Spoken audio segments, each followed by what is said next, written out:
የህግ ነገር በዚህ ፕሮግራም በአገራችን አነጋጋሪ የሆኑ ጉዳዮች በህግ እንዴት እንደሚታዩ ማብራሪያ ይሰጥበታል።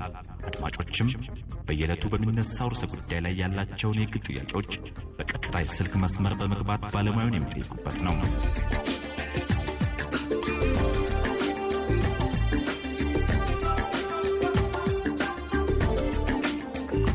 የህግ ነገር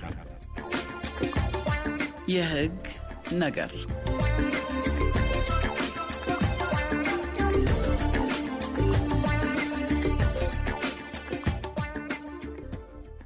ሰላም ጤና ይስጥልኝ እንደምከርማችኋል አድማጮቻችን። ይህ የኢትዮጵያ ሬዲዮ ነው። የኢትዮጵያ ሬዲዮ በየሳምንቱ ሰኞ ጧት ከ3 ሰዓት ጀምሮ ለ1 ሰዓት በሚቆይና በተለያየ ርዕሰ ጉዳይ ላይ የሚያተኩር የህግ ነገር የቀጥታ ስቱዲዮ ውይይት ያቀርባል።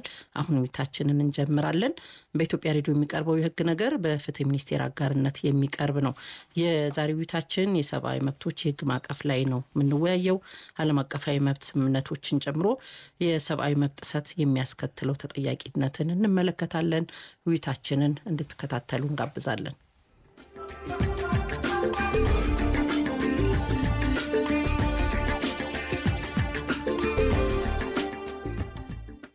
ውይይቱን ማቀርብላችሁ ዙበይዳ ወልነኝ፣ ቴክኒኩን ኬቤክዱ ላይ ቆጣጣርልናል። አብዱል ከሪም ኑሪ እናንተን ሐሳብ አስተያየት ይቀበላል።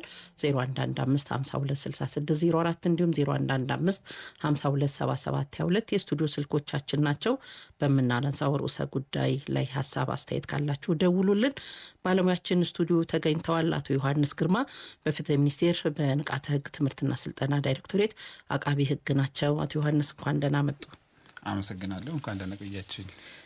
እንግዲህ ሰብአዊ መብቶችን የህግ ማዕቀፍን ስንወያይ መጀመሪያ ከምንነቱ ብንነሳ ይሻላልና ሰብአዊ መብት ሲባል ያው ዓለም አቀፋዊ አገላለጾች ይኖሩታል። በሀገራችን የራሱ የሆነ ይኖረዋል። ሀገራችን ደግሞ በርካታ የሰብአዊ መብት ስምምነቶችን ፈርማለች፣ የህፃናት መብት ኮንቬንሽንን ጨምሮ። ከዛ አንጻር መጀመሪያ ምንነቱ ላይ እናወራና ሰብአዊ መብት ስንል ምን ማለታችን ነው እንደ ሀገራችን ሁኔታ በተለይ? እሺ አመሰግናለሁ። ሰብአዊ መብት ሲባል እንግዲህ በሀገራችን እንደሚታወቀው የሰብአዊ መብት በመሰረታዊነት ዓለም አቀፍ ጉዳይ ነው። በሀገራችን የትምህርት ስርዓትም ማህበረሰቡ በአንድም በሌላም የሚያውቀው እና በየዕለቱ የሚሰማው ጉዳይ እንደሆነ ይታወቃል። እንግዲህ ሰብአዊ መብት ስንል እንደው ከምንሰማቸው ነገሮች እንደምንረዳው ወይ ደግሞ በመሰረታዊነት እሳቤውን ለማንሳት ያክል የሚታወቅ ቢሆንም ማለት ነው አንድ ሰው ሰብአዊ ፍጡር በመሆኑ ምክንያት ያለምንም ልዩነት የትኛውም የዓለም ጫፍ ላይ ይፈጠር በሀገራችንም የትኛውም አካባቢ ይገኝ ሰው በመሆኑ ብቻ በተፈጥሮ የተቸረውና የተቸሩት ነጻነቶችና እንዲሁም መሰረታዊ የሆኑ እንደ ሰው ሲኖር ሊከበሩለት የሚገቡ ነጻነትና ተያያዥ የሆኑ መብቶችን ሁሉ አካቶ የያዘ ያለ አንዳች አድሎ ለሁሉም ሰው በዓለም አቀፍ በሆነ ሁኔታ ሁሉም ቦታ ተግባራዊ ሊደረግ ከሰው ልጅ ስነ ፍጥረት ወይ ደግሞ ከአፈጣጠሩ ስብዕና ጋር እጅግ በጣም የተቆራኘ ሊነጠለውና ተነጥሎ ሊታይ የማይችል ከሰው ጋር ሁሌም አብሮ የሚገኝ እስከ ዕለተ ሞቱ ድረስ በተፈጥሮ እና እንደየእምነቱ በፈጣሪ የተቸረው የሚያጣውም ደግሞ የሚወሰድበትም እንዲሁ እንደ ሰው ምናልባትም በሞት እስከተለየበት ድረስ አብሮት ሊኖር የሚችል መሰረታዊ የሰው ልጅ የማንነቱ አካል ተደርጎ ሊታይ የሚገባ የነጻነት መብት ነው እና ጥበቃ የሰው ልጅ ሰብአዊ ጥበቃ የሚያደርግ መሰረታዊ የህግ ጥበቃን የሚያደርግ ዓለም አቀፍ ኮንሰፕት ነው። እንግዲህ ሰብአዊ መብት ስንል እነዚህ ሰብአዊ መብት ጥሰት አይካሄድበትም። አንዳንድ ነገሮች ግን እነዚህ ሊገደቡበት የሚችሉ አካሄዶች ምናልባት ይኖራሉ ብዬ አስባለሁና በኋላ ላይ በደንብ እናነሳቸዋለን። ባህሪያቶቹ የትኞቹ ናቸው የሰብአዊ መብት ባህሪያት ብለን የምንጠቅሳቸው? አመሰግናለሁ። እንግዲህ ሰብአዊ መብት እንዳልኳችሁ በጣም እጅግ መሰረታዊ የሆነ ለሁሉም ሰብአዊ ፍጡር የተቸረ በተፈጥሮ የተሰጠ በሁሉም ቦታ ጥበቃ ሊደረግለት የሚገባ የሰው ልጆች መሰረታዊ ነጻነት ነው ብያለሁና እነዚህ ለሰው ሁሉ የተሰጡ መብቶች እንግዲህ መሰረታዊ መገለጫ አለው ሰብአዊ መብት ብለን የምናውቀው መሰረታዊ መገለጫ አንደኛው ከሰው ተፈጥሮ ጋር እጅግ በጣም የተቆራኘና ሊነጠልና ሊለይ የማይችል መሆኑ አንዱ መሰረታዊ ባህሪው ነው። ይህ ማለት ምን ማለት ነው? ሰው ሆኖ በመፈጠሩ ብቻ ያገኘው መሰረታዊ መብት ስለሆነ በማንኛውም ሚዝ ከሰው ልጅ የማይነጠልና የማይገሰስና የማይገፈፍ መብት መሆኑ እንዲሁ በዓለም አቀፍ ሰብአዊ መብት ህግጋትም ብሎም በሀገራችን ህገ መንግስትም እንዲሁ የተደነገገና ጥበቃ የተሰጠው መሆኑ አንዱ መሰረታዊ የሰብአዊ መብት ባህሪው ነው። ሌላው ተፈጥሯዊ መሆኑ ነው። ቅድም እንዳነሳሁት because inherent ነው ናቹራል የሆነ በሰው የተቸረው ወይ ደግሞ በህግ ጥበቃ ነው እንጂ የሚደረግለት በህግ የሚሰጥ መብት አይደለም ሰብአዊ መብት። በፈጣሪና በተፈጥሮ የተሰጠው መብት መሆኑ አንደኛው ኢንሄረንት ወይ ደግሞ ናቹራል ተብሎ የሚታወቀው ባህሪው ነው። ሌላኛው ደግሞ እንግዲህ ሰብአዊ መብት ሲባል በጣም ብዙ ጉዳዮችን የሚዳስስ ጉዳይ ነው። የተለያየ ክፍልፍሎች አሉ። የመጀመሪያው ትውልድ፣ ሁለተኛው ትውልድ፣ ሶስተኛው ትውልድ ኢቭን አንዳንዴ እስከ አራተኛው ትውልድ እየተባሉ የሚሰጡ የሰብአዊ መብት ክፍልፋዮች ደግሞ ያከፋፈል ዘዴዎች አሉ። በአንዳንዴ ደግሞ የሲቪልና የፖለቲካ መብት፣ የባህላዊና ኢኮኖሚያዊ መብት እየተባለም በዚሁ ልክ ስምምነቶች የተደረጉ ማብራሪያዎች ሲሰጡ ማለትና በመሰረታዊነት ሊታወቅ የሚገባው ነጥብ ግን ምንድነው? ሰብአዊ መብቶች የማይነጣጠሉና እርስ በርስ የሚደጋገፉ አንዱ ከሌላው የተዛመደ አንዱ ለብቻው ሊቆም የማይችል መብት መሆናቸው ሌላኛው የሰብአዊ መብት መሰረታዊ ባህሪ ነው ማለት ነው።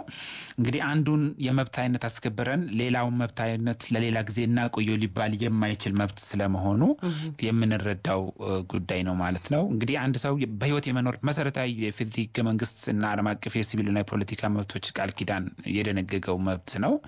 ከዛም በፊት በነበረውም ሁሉን አቀፍ የሰብአዊ መብት ዓለም አቀፍ መግለጫ በዋናነት የደነገገው መብት ነውና እንግዲህ በህይወት የመኖር መብት ስንል በጣም መሰረታዊና ለሰው ልጅ ልዩ በሆነ ሁኔታ በህግ በተደነገገ ስርዓት ካልሆነ በስተቀር መነካት እንደሌለበት በህግ ተደንግጎ ይገኛል። በእኛም ሀገር ህግ በዓለም አቀፍ ህግ ማለት ነው። ስለ በህይወት የመኖር መብት ስናነሳ ግን የሰው ልጅ በህይወት ሊኖር የሚያስፈልጉ ሌሎች ተጨማሪ መሟላት ያለባቸው መብቶች አሉ። የመብላት መብት አለ፣ የመጠለያ ማግኘት፣ እንደዚሁም ደግሞ ኢኮኖሚያዊና ባህላዊ መብቶች፣ ቋንቋው ባህሉ መከበር፣ ሁሉም መብቶች ንጹህ በሆነ አካባቢ መኖር ስናይ እያንዳንዱ አሁን ማነሳቸው መብቶች ከሰው ልጅ ለሰው ልጅ በህይወት የመኖር መብት እጅግ በጣም አስፈላጊ ናቸው። እንደ ማሳያ ይሄንን ስናይ ሰብአዊ መብት አንዱ ከሌላው የተለያየና የማይገናኝ ሳይሆን እጅግ በጣም የተቆራኙ የአንዱ መሟላት ለሌላው መሟላት እንደ ግብዓት የሚሆን አንዱ ከሌላው ተነጥሎ ሊታይ የማይችል በጣም ኃይሌ የማይከፋፈል የሚደጋገፍና አብሮ የሚፈጸም መሆናቸው መሰረታዊ ሌላኛው የሰብአዊ መብት ባህሪ ነው። ሌላኛው ባህሪያቸው እንግዲህ ቅድም አንስቻለሁ። ይሄም ሁሉን አቀፍና ዓለም አቀፋዊ ባህሪ ያለው ነው ሰብአዊ መብት። ምንም አይነት የፖለቲካ ድንበር፣ ምንም አይነት የክልል ግዛት ድንበር ሳይገድበው የሰው ልጅ ሰው ሆኖ በመፈጠሩ ብቻ በየትኛውም የዓለም ጫፍ ላይ ለሚገኝ ሰው ሁሉ ወጥ በሆነና አንድ አይነት በሆነ መልኩ ሊከበርለት የሚገባ መብት ነው። ለምሳሌ በህይወት የመኖር መብትን እንደ ምሳሌ ማንሳት እንችላለን። ማንም ሰው የትም ቦታ ይገኝ ሁሉ በህይወት የመኖር መብት ተፈጥሯዊ መብቱ ነው፣ ሰብአዊ መብቱ ነው። በተፈጥሯዊ ዑደት ባሉ ነገሮች በፈጠረው አካል ወይ ደግሞ ፈጣሪ ብለን በየእምነታችን በምናመልከው አካል ከነፍሱ ከመወሰዱ ከመሞቱ በፊት በሰው እጅ በፍጹም ሊሞት አይገባውም ሰው። ስለዚህ እነዚህ መብቶች በየትኛውም ቦታ ለማንኛውም ሰው የሚሰሩ ስለሆኑ ዓለም አቀፋዊ ናቸውና እነዚህ መሰረታዊ ባህሪያት ናቸው ብለን ማንሳት እንችላለን። ጥሩ። ቀደም ሲል ስታነሳት ዮሐንስ አንድ ሰው በህይወት የመኖር መብት አለው። እንደገና ይህንን መብቱን የሚያጣው ደግሞ በሞት እስኪለይ ድረስ ነው። አለዛ ያ መብት ሰው በመሆኑ ብቻ እነዚህ ሰብአዊ መብቶች አሉት። የሰብአዊ መብቱን በተመለከቱ ሊያገኛቸው የሚገቡ ነገሮች ሁሉ ለሁሉም ሰው እኩል ይደርሱታል ማለት ነው። ነገር ግን አንዳንዴ የሚገደባቸው ነገሮች አሉ ወይ? እነዚህ መብቶች የሚገደቡበት ምክንያታቸውስ ምንድን ነው? በጣም ጥሩ እንግዲህ ቅድም ያነሳውላችሁ በጣም መሰረታዊ ነው። በህግ እሳቤ ምን አለ መሰላችሁ መርህና ልዩ ሁኔታ የሚባል ጽንሰ ሐሳብ አለ። መርህ ሲባል ለሁሉም ሰው በሁሉም ሁኔታ የሚሰራ ጥቅል የሆነ አገላለጽ ነው። ይህ ነገር ግን አንዳንዴ ሁሉም ነገር በተገለጸው ልክ ሁሉም ቦታ ወጥ በሆነ ሁኔታ ተመጨረሻው ላይሄድ የሚችልበት ሁኔታ አለ። ህጉ በራሱ ባስቀመጠው አግባብ አንዳንድ መብቶች ላይ ገደብ የሚጣልበት ሁኔታ አለ ማለት ነው። ለምሳሌ በህይወት የመኖር መብት አብሶሉት አይደለም፣ ፍጹም አይደለም። አንድ ሰው ከባድ የሆነ ወንጀል ፈጽሞ ቀድሞ በህግ በተደነገገ ጥፋት ከባድ ወንጀል ፈጽሞ በህጉ ላይ ምናልባት የሞት ቅጣት እንዲፈጸምበት በህጉ በደነገገ ጊዜና ያንን ወንጀል ፈጽሞ በተገኘ ጊዜ በህይወት የመኖር መብቱ ላይ በህግ ገደብ ተጥሎ በህይወት የመኖር መብቱን በህግ እንዲያጣ የሚደረግበት ስርዓት እንዳለ በሀገራችን ህገ መንግስት አንቀጽ 15 እንዲሁም በ1996 የወንጀል ህግ አንቀጽ 108 ላይና እንዲሁም የተለያዩ አንቀጾች ለምሳሌ ከባድ የሆነ ማሰቃየት ግድያ የፈጸመ ሰው በኢፌዴሪ ወንጀል ህግ አንቀጽ 539 መሰረት ምናልባት ያገዳደል ሁኔታ በጣም ከባድ በሆነ ጊዜ ከእድሜ ልክ አልፎ በሞት ቅጣትም ሊቀጣ እንደሚችል ህጉ የሚደነግግበት ሁኔታ አለ። ዜርፎር ይሄን ያነሳሁት ምንድነው በህይወት የመኖር መብት ስንል እስከመጨረሻው የተለጠጠ ሳይሆን በራሳችን በህግ በተደነገገ አግባብ የመብቱ ባለቤት በሚፈጽመው ድርጊት መነሻነት በህግ በተደነገገና ስርዓት ባለው በዳኝነት መልኩ በዳኝነት ሂደት አልፎ በሚወሰን በወንጀል ጥፋተኝነት ውሳኔና ቅጣት ውሳኔ መሰረት በህይወት የመኖር መብቱን ሊያጣ ይችላል።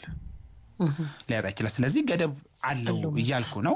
ሌሎች መብቶችም ሁሉንም ባይሆንም እንኳን ለምሳሌ የማይገደቡ በሁሉም ሁኔታ የሚጠበቁ መብቶች አሉ። ለምሳሌ በኢፌዴሪ ህገ መንግስት አንቀጽ 18 እና በዓለም አቀፍ የማሰቃየት ጸረ ማሰቃየትን ስምምነትን የተመለከትን እንደሆነ ሰውን ለማንኛውም ዓላማ ማሰቃየት የተከለከለ ነው። በየትኛውም ሚዝ የሰው ልጅ ማሰቃየት ክልክል ነው። ምንም አይነት ልዩ ሁኔታ የማይወጣለት ሁሉም ቦታ የተጠበቀ የሁሉም ሰው መብት ነው። አብሶሉት ነው ማለት ነው። ፍጹም መብት ነው። በሰው መነገድ በየትኛው ሚንስ በየትኛው ግራውንድ በየትኛው ምክንያት የተከለከለ ነው በኢፌዴሪ ህገ መንግስት አንቀጽ 18 እና እንዲሁም ይህንን ለመከላከል በወጡ ዓለም አቀፍ ስምምነቶችን ማንሳት እንችላለን። ፕሮቶኮሎችና ስምምነቶች አሉ የተባበሩ መንግስታት ድርጅት ያሳለፋቸው። ለምሳሌ ፓርላማውን ስምምነት ማንሳት እንችላለን። ሀገራትም እንደዚህ አይነት ወንጀሎችን እንዲከላከሉ ዓለም አቀፍ ግዴታ አለባቸው። እነዚህ ግዴታዎች ፍጹም ናቸው። እንደው በዓለም አቀፍ ህግ ኮንሰፕት ጁስ ኮጀንስ ተብሎ ይገለጻል። ፍጹም የሆኑ መብቶች ናቸው። ሁሉም ሀገራት ላይ በተግባርም በህግም ሊከለከሉ የሚገቡ ናቸው። በእኛም ሀገር ህገ መንግስት የተደነገገ ነው። ለምሳሌ የሀገራችን ህገ መንግስት አንቀጽ 28ንም እንዲሁ ማንሳት እንችላለን ማለት ነው። በሰው በዘር ማጥፋትና ይሄ የሰው ልጆችን በጅምላ ከዳኝነት ከመሰረታዊ የህግ ሂደት ውጪ ላይ የሚደረግ ማሰቃየትና መሰል ተግባራት ኢቭን በይርጋ ቀሪ የማይሆኑ በማንኛውም ሁኔታ የተከለከሉ ጉዳዮች ናቸው ማለት ነው። እንዲህ አይነት ድርጊቶች በጣም አብሶሉት ናቸው ማለት ነው። እንደዚህ አይነት ድርጊቶች ለሚፈጽሙ ሰዎች ላይ የሚወሰኑ ውሳኔዎች ለምሳሌ ማሰቃየት ተግባርን ካልን ማሰቃየት ተግባር በየትኛውም ግራውንድ በየትኛውም ሚንስ ለማንኛውም ሰው የተፈቀደ አይደለም ማለት ነው። ከሱ ውጪ ያሉት ለምሳሌ ሐሳብን የመግለጽ ነጻነት ብናይ ገደብ አለው ማለት ነው። ገደቡ እንዲሁ በይሁንታ በየጊዜው በሚቀያየሩ ነገሮች የሚደነገግ ሳይሆን አስቀድመው በህግ መደንገግ አለበት ህጉ የሚያስቀምጠው ማለት ነው። እንግዲህ አስቀድመው በህግ የተደነገገ ስንል ለምሳሌ አስቸኳይ ጊዜ አዋጅ ሊታወጅ ይችላል። ያ አስቸኳይ ጊዜ አዋጁ በራሱ ህግ ነው። ያ አስቸኳይ ጊዜ አዋጅ ያስፈለገበት ዓላማ አለ። ያ አስቸኳይ ጊዜ አዋጁ በተፈጠሩ በመደበኛ የህግ ሂደት ልንቆጣጠረው ያልቻልናቸው ጉዳዮችን ለመቆጣጠር ታሳቢ ባደረገ መልኩ ብቻ ዝርዝር አፈጻጸም ሊኖረው ይገባል ማለት ነው። በሀገራችንም በተደጋጋሚ እንዳየነው ማለት ነው። ስለዚህ አስፈላጊ ለሆነው ዓላማ ብቻ ነው ሰብአዊ መብት ሊገደብ የሚገባው። እሱም በባለስልጣኖች በአስፈጻሚ ሆን በሌላው በህግ አስፈጻሚው አካል በየጊዜው በሚቀያየር ሁኔታ ሳይሆን በህዝብ ተወካዮች ምክር ቤት ቀድሞ በህግ በተደነገገ ሁኔታ ብቻ ነው ሊገደብ የሚገባው። ሂደቱም በህግ የተዘረጋ መሆን አለበት። በሰዎች ወይም በግለሰብ ባለስልጣን ሊሆን ይችላል ይሁንታ ሳይሆን በህግ በተደነገገ በህግ ስርዓት በሚመራ ሁኔታ ሊገደቡ እንደሚችሉ ማወቅ ይገባል። ገደቡም ህጋዊ በሆነ መንገድና ለዛ ያንን ጉዳይ ለመቆጣጠር በተመጠነ ልክ ነው መሆን ያለበት። ነሰሲቲው መኖር አለበት፣ ኤግዚጀንሲው እንደዚሁም ደግሞ ኦብጀክቲቭ ኦሪየንትድ ነው መሆን ያለበት። ያን ነገር ለመቆጣጠር ያን ዓላማ ያደረገ ብቻ ነው መሆን ያለበት ማለት ነው። ለምሳሌ ለዚህ የሚነሱ ጉዳዮች ስለ አስቸኳይ ጊዜ አዋጅም ስላነሳው ሌሎች የሐሳብን የመግለጽ ነጻነትም ሊሆን ይችላል። ሌሎች መብቶች የሚገደቡባቸው ምክንያት አንደኛው የሌሎች ሰዎችን ሰላምና ደህንነት እንዲሁ መብት ለማስከበር ነው። የኛ መብታችን ሆኖ ሊቀጥል የሚችለው የሌሎች መብቶችን እስካልነካን ድረስ ነው። ሌላ መብት የመናገር መብት ስላለው ብቻ በፍጹም ሌላውን ይሄ የኛ ሀገር ብቻ ሳይሆን ዓለም አቀፍ ሕግም ነው። የሌሎች ሰዎች መብት እስከነካን ድረስ የሌሎች ሰዎች መብትን የመከላከል ኃላፊነት ደግሞ የሕግ አካልና መንግስት አለበት። የመንግስት ሰብአዊ መብትን በተመለከተ የማሟላት ግዴታ ብቻ አይደለም፣ የመጠበቅ ግዴታም አለበት። አንድ ራሱ መጣስ የለበትም። ሁለት ሌሎች ሰዎች ሆሪዞንታሊ ሌላ ሰዎች ሰብአዊ መብት ላይ ጉዳት እንዳይደርሱ የመከላከል መብት ግዴታ አለበት። ያን ለማሟላት ሲል መንግስት ገደቡን በሕግ ላይ የተቀመጠውን ገደብ በመተግበር የዛ ሰው ወይ ደግሞ ሌላ ሰው መብት ላይ የራሱ መብት ተጠቅሞ ጥሰት እያደረገ ያለውን አካል ሊቆጣጠረውና መብቱን ሊገድብ ይችላል ማለት ነው። ገደብ ሲደረግ ምን ማለት ነው? በሕግ ቁጥጥር ስር ሊያውለው ይችላል ማለት ነው። ለምሳሌ ሀሳቡ በነጻነት የመግለጽ ከሆነ ሀሳቡ በነጻነት መግለጽ በማይችልበትን ሁኔታ ለጊዜው ሊገድበው ይችላል ማለት ነው፣ እስኪታረምና ትክክለኛ ወደ ሆነው መስመር እስኪመለስ ድረስ ማለት ነው። ስለዚህ ሁሉም ነገር ልቅ ነው ማለት አይደለም። የማይነኩ መብቶች ግን ቅድም እንዳልኩት ይሄ ማሰቃየትና በሰው መነገድና ይሄ የዘር ማጥፋት የተባሉት ነገሮች እንደተጠበቁ ነው። እነዛ የማይነኩ ናቸው፣ ገደብም የላቸውም፣ አብሶሉት ክልከላ የተጣለባቸው ናቸው። በፍጹም እነዛን ነገሮች ማድረግ ለማንኛውም ሰው የተፈቀደ አይደለም። ለሌላ ጉዳዮች ግን በሕግ ላይ በተደነገገው አግባብ ገደብ ሊደረግ እንደሚችል ሊታወቅ ይገባል ማለት ነው። ሌላው በየጊዜው ለሚፈጸሙ ሁኔታዎች በቂ ምክንያት ሊኖር ይገባል ማለት ነው። ለምሳሌ የህዝብ ሰላምና ደህንነትን ሊጥሱ የሚችሉ ጉዳዮች ሲኖሩ መንግስት ሰብአዊ መብት ላይ ገደብ ሊጥል እንደሚችል ቅድም እያነሳው ባለው አግባብ ማየት ይቻላል ማለት ነው። ኤኒዌይስ ግን የሚጣለው ገደብ በአግባቡ የተተነተነ ዓላማውን በግልጽ ያስቀመጠ የህግን መጠን ያልተላለፈ አስቀድሞ በተደነገገ በወጣ ነጋሪት ጋዜጣ በህግ አግባብ የሚመራ ጣልቃ ገብነት ነው ሊኖር የሚገባው። ዓላማ መር የሆነ ጣልቃ ገብነት ነው እንጂ በዘፈቀደ አርቢትራሪሊ የሰዎችን መብት ማንም እንግዲህ የመንግስት አካል ነኝ ብሎም ከመንግስት አካልም ውጭ ያለው አካል የሰው ልጆች መብት ላይ በፈለገው መልኩ ጣልቃ መግባት የሚችለው የሀገሪቱ ሉዓላዊ አካል የሆነው የህዝብ ተወካዮች ምክር ቤት ባስቀመጠው አሰራርና እሱ የውክልና ስልጣን በሰጣቸው የመንግስት ስትራክቸሮች ለምሳሌ ሚኒስትሮች ምክር ቤት ሊሆን ይችላል እነሱ ባወጡት ዝርዝር አሰራርና መመሪያ መሰረት ነው ገደብ የሚጣለው እንጂ በዘፈቀደ ሊሆን አይገባም ነው ዋናው ነጥብ። መንግስት የሚገድብ የምንላቸው ለምሳሌ የመንቀሳቀስ የተወሰኑ አካባቢዎች እንቅስቃሴ ገደብ ወይ ደግሞ የሰዓት እላፊ ገደብ እነዚህ ናቸው። ምናልባት ካለው ሁኔታ አንጻር ሊገድባቸው የሚችላቸው ያልናቸው እንደዚህ አይነቶቹ ገደብ እንግዲህ አንደኛው በሁለት ነው የሚታየው። አንደኛው ሊሚቴሽን ነው፣ ሁለተኛው ዲሮጌሽን ነው። ሊሚቴሽን የምንለው ራሱ መሰረታዊ ህግ ያን መብት ሰዎች በሚጠቀሙበት ጊዜ ከልክ ያለፈ እንዳይሆንና ሌላ ሰው ስንል በነገራችን ላይ ድርጅቶችንም መንግስትንም ይመለከታል። ግለሰብ ወይም አደረጃጀት ላይ ጉዳት እንዳያደርሱ ህጉ በራሱ የሚገድበው ነው። ለምሳሌ የመናገር ነጻነትን፣ የወጣቶችን ደህንነት ለማስጠበቅ የሀገር ሰላምና ደህንነትን የሚያስከብር በሆነ ጊዜ ሊገደባል ብሎ ህገ መንግስቱ ራሱ ያስቀምጣል። ያ መንካት የለበትም ብሎ ይሄ ሊሚቴሽን ነው። ዲሮጌሽን ደግሞ የምንለው ደግሞ ከተወሰኑ መብቶች ውጪ የሀገሪቱ ህጋዊ ስርዓቱ አደገኛ ሁኔታ ውስጥ ሲገባ የተወሰኑ መብቶችን በማስቀረት ህገ መንግስቱ ላይ የማይነኩ ተብለው የተደነገጉ 4 መብቶች አሉ። ከዛ ውጪ ያለውን በአስቸኳይ ጊዜ ሁኔታ እንዲመራና ገደብ እንደ ሁኔታው የሚጣልበት ሁኔታ በህገ መንግስቱ ተደንግጎ ይገኛል ማለት ነው። አንቀጽ 93 መሰረት ማለት ነው። ይሄ በዓለም አቀፉ የሲቪልና የፖለቲካ መብቶች ቃል ኪዳን ላይ የተደነገገ ጉዳይ ነው። ይሄኛው ዲሮጌሽን ይባላል። የዛኔ ዲሮጌሽን የሚባለው ከአራቱ መብት ሁሉንም መብቶች እንደፈለገው ሳይሆን በስርዓት ህግ ባለው መልኩ የሚወጣ የተፈጠረውን አደጋ ለመቆጣጠር በሚያስችል መንግስት እንደየሁኔታው በአዋጁ በተደነገገው አግባብ የሚጥላቸው ገደቦች ሊኖሩ ይችላሉ። እነሱ ነው ገደብ ያለው። ለምሳሌ የመንቀሳቀስ መብት ሊገደብ ይችላል። ለምሳሌ ማለት ነው የሚዲያ ስርዓቱ ላይ የተወሰነ ገደብ ሊጣል ይችላል። ቢኮዝ እያንዳንዱ ነገር የሚደረገው ነገር የሀገሪቱን የህግ ስርዓቱን ለበለጠ አደጋ የሚዳርግ ከሆነ ያ ነገር እስኪስተካከል ድረስ የተወሰነ ገደብ ሊጥል ይችላል መንግስት። የመንቀሳቀስ ብቻ አይደለም፣ ትራንስፖርት ሲስተሙ ላይ እንዲሁም ሌሎች መብቶች ላይ ለምሳሌ ህዝባዊ አገልግሎት መስጫ ተቋማት አገልግሎት የሚሰጡበትን ሰዓት ሊገድብ ይችላል። ለምን? ለተገልጋዩ ሰላምና ደህንነት ሲባል ያ አስቸኳይ ጊዜ ሁኔታ የፈጠረውን ሁኔታ አሉታዊ ጎኑን በፍጥነት ለመቆጣጠር አስቻይ ሁኔታን ከመፍጠር አንፃር እና የሰላምና ደህንነት የሚያስከብረው የመንግስት አካልም ስራውን በተሳለጠ ሁኔታ ችግሩን ቶሎ ለመቅረፍ እንዲያስችለው ጊዜያዊ የሆኑ ገደቦችን ሊጥል ይችላል ማለት ነው መንግስት። እነዚህ ምንድነው ዴሮጌሽን የሚባሉት? ዴሮጌሽን ሰው በመንቀሳቀስ በአገሪቱም ከሀገርም የመውጣት የመግባትም መብት አለው በህገ መንግስቱ ዓለም አቀፍ ሲቪልና ፖለቲካ ቃል ኪዳን ስምምነት ላይ የተደነገገ። ግን ሰው በሰላም ወጥቶ የሚገባውና የሚንቀሳቀሰው ደህንነቱ መጠበቁን መንግስትም ደህንነቴን ይጠብቅልኛል ብሎ ሲያምን ነው። ያን ደህንነቱን አደጋ ውስጥ የሚከት ነገር ሲከሰት ለእንዲህ አይነት ሁኔታ ሲከሰት መንግስት ለጊዜው የመንቀሳቀስ መብቱን በተወሰነ ሁኔታ ሊገድበው ይችላል ማለት ነው። ለምን? ዓላማው ነው ዋናው ነገር። ለምን ገደበው ስንል የዛን ሰው የመንቀሳቀስ መብት ሙሉ ለሙሉ ያለ ስጋት ያለ በደህንነት እንዲንቀሳቀስ ለማስቻል ነው። therefore በዚህና መሰል በሆኑ ሁኔታዎች ገደብ ሊጣል የሚችልበት አግባብ በየትኛውም ሀገር በእኛም ሀገርን ጨምሮ ያለ ነው። ችግሩ ምንድነው? አርቢትራሪ እንዳይሆን ነው። በዘፈቀደ እንዳይሆን ስርዓት ባለው መልኩ እንዲመራ ሁሉም የመንግስት አካል ኢንስቴንስ ሶስቱም ህግ አውጪውም ህግ አስፈጻሚውም ህግ ተርጓሚውም አውቆት በዛ ዑደት ውስጥ ያለፈ በዓላማውና በሂደቱ የተመጠነ የመንግስትን የተጠያቂነት ስልጣን ያረጋገጠ ስርዓት ባለው መልኩ መመራት አለበት ነው ህገ መንግስቱ የሚለው። therefore በዚህ አግባብ ነው የሰው መብት የሚገደበው ማለት ነው። አንደኛው በራሱ በዝርዝር በሆነ ሁኔታ እያንዳንዱ መብት ላይ፣ ሁለተኛ ግን አንዳንድ ያልተጠበቁ ሁኔታዎች ሲያካስቱ ደግሞ እና ከመደበኛው የህግ አሰራር አለፍ ሊሉ የሚችሉ ነገሮች ሲያጋጥሙ እነሱን ነገሮች ለማስተካከል የሚደረጉ ገደቦች እንዳሉ ማህበረሰቡ ያው በእኛ ሀገር በነበሩት ልምምድ የምናውቀው ጉዳይ ነው።